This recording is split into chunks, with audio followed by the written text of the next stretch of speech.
عسلامة. المرة هذه نحبكم تسمعوني في المسألة هذه. بالنسبة لشربة الفطر هذه شربة مفيدة برشا وفيها فوائد غذائية متعددة، خير حتى من اللحم والحوت وغلال البحر.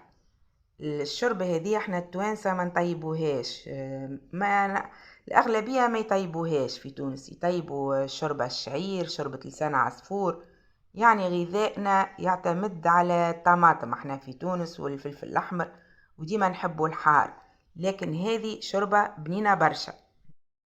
ومن كثرة ما هي بنينة باش تبقى ديما تطيبها، تاخذ كمية محترمة من الفطر، وتاخذ منديلة مبلولة وتمسح الفطر وتقصه.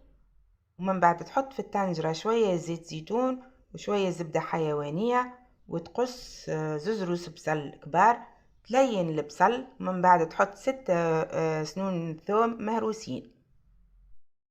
أو نحط الفطر مع البصل باش نقليه، تبقى تقلي في الفطر مع البصل حتى لين يسيب الماء متاعو، وتشوفوا اللي هو ولا الحجم متاعو صغير.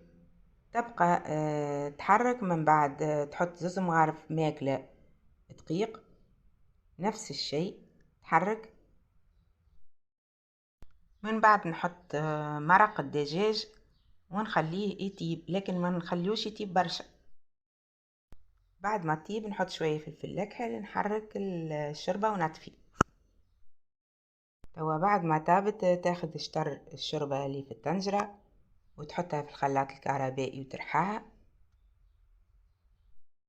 توا نرجع الطنجرة على النار ونحط الشوربة اللي رحيتها على بقية الشوربة. نزيد نحط 200 مليلتر كريمة سايلة، كريمة طبخ، ونخليها تغلي، ونحط شوية معدنوس وإلا أحبق. الطيب باش تلقاها لونها رمادي نوعا ما جري، باش تلقاها لا هي جارية لا هي عاقدة، قوامها مستحب. تحط في صحن التقديم وإلا في صحفة، وتحط شوية أحبق وإلا معدنوس تزين، وهذا شكلها.